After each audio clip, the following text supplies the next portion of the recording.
Hay teorías que especifiquen cómo se dan nuestras comunicaciones, nuestro lenguaje y cómo vemos al mundo. Saludos queridos oyentes, en este nuevo episodio estaremos contando un poco acerca de la historia de este interrogante, mostrando teorías, autores e historias. Todo esto para darle sentido e entretenerse en el canal buscando significado al mundo. Dirigido por Paula Palomino, Laura Vázquez y Valeria Gómez. Iniciamos con la teoría de los signos de San Agustín, de especial interés por el tema del signo y no solo el tema del lenguaje, ya que para él es muy importante el problema de la enseñanza, la cual se da mediante la transmisión de mensajes por conducto de los signos.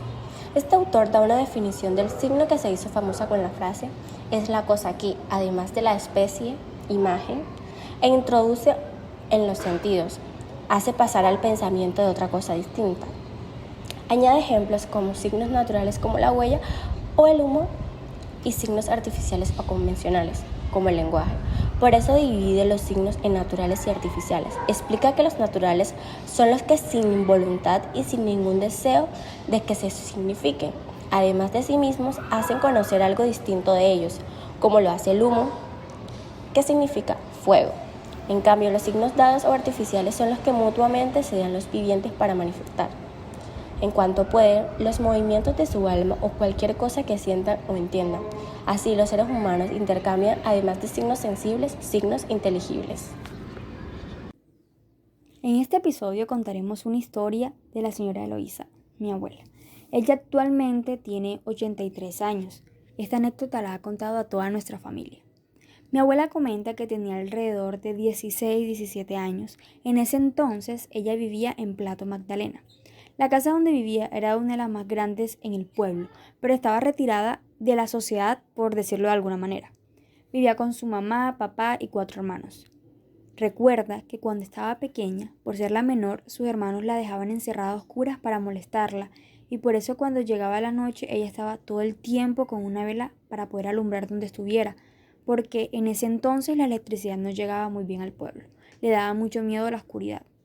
Algo importante que nos comenta es que en la casa había un cuadro, una pintura de una persona con una túnica negra, pero su cara era borrosa y tenía alas rojas. En toda la parte de abajo tenía llamas, estaba todo lleno como de fuego, lo cual a ella le generaba mucho miedo y no la podía ver porque le daba escalofríos. Tenía la costumbre que antes de dormir iba por un vaso de agua. Todo esto con su velita. Cuando está en la cocina, la vela se apaga. Lo atribuyó a que la ventana estaba abierta y quizás la brisa la pudo haber apagado. La volvió a prender y se dispuso a ir a su cuarto. Cuando iba en camino, escuchó un estruendo en la entrada de la casa, a lo cual no le dio mucha importancia porque quizás eran sus hermanos, eran las 9 de la noche y podría haber sido uno de ellos. Ya en su cuarto, como no tenía mucho sueño, se puso a leer.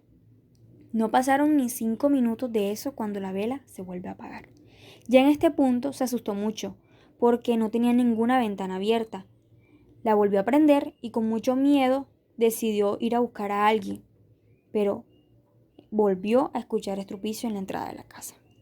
Estaba muy desesperada porque no estaban sus hermanos y para llegar al cuarto de su madre tenía que pasar por la sala, y era ahí donde estaba ese cuadro que a ella le generaba miedo.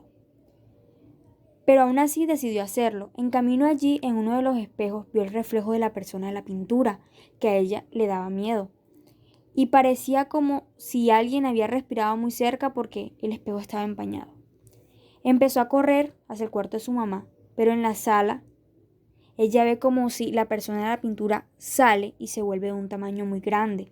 Empieza a gritar, a pedir ayuda, y veía que esta figura se le acercaba y le empezaba a acorralar. Estaba llorando, acurrucada, hasta que siente que le tocan el hombro, y son sus papás. Entre su llanto, ella le comenta todo lo que pasa, y ellos le aseguraron no haber escuchado nada. Pero cuando miraron la sala y empezaron a revisar, en la mesa que estaba justo debajo del cuadro, tenía polvo, y habían huellas como de un ave, a lo cual no entendieron o no le encontraron una explicación. Después de este suceso, del cuadro lo guardaron en una habitación con llave. Pasaron los años, sus papás murieron, sus hermanos y ella decidieron vender la casa con todo el cuadro. Actualmente la casa ha pasado por muchos dueños y todavía se siguen escuchando historias parecidas en esa casa. Y todas de casualidad giran en torno a ese cuadro. Todavía no hay una explicación de todo lo sucedido, así que no es solo una historia familiar, sino ya es una leyenda del pueblo. a la cual nombraron la Casa de la Pintura Embrujada. Y esta fue una historia de un oyente. Interesante en saber que los signos es una construcción de la realidad y que en narraciones como la que acabamos de escuchar podemos encontrar signos característicos. En la señora Eloísa no podía llegar la noche cuando ya tenía una vela encendida, por el miedo a la oscuridad, así como la costumbre de ir por su vaso de agua antes de dormir, propio de un signo consuetudinario, debido a la fuerza de la costumbre. El signo fundamental de esta historia, el cuadro. La señora Eloísa le generaba miedo cada vez que lo veía y del que precedía, según cuenta la historia, alguna maldición en la casa. Es el signo al que Santo Tomás llama material o instrumental. El signo como objeto es patente y necesario.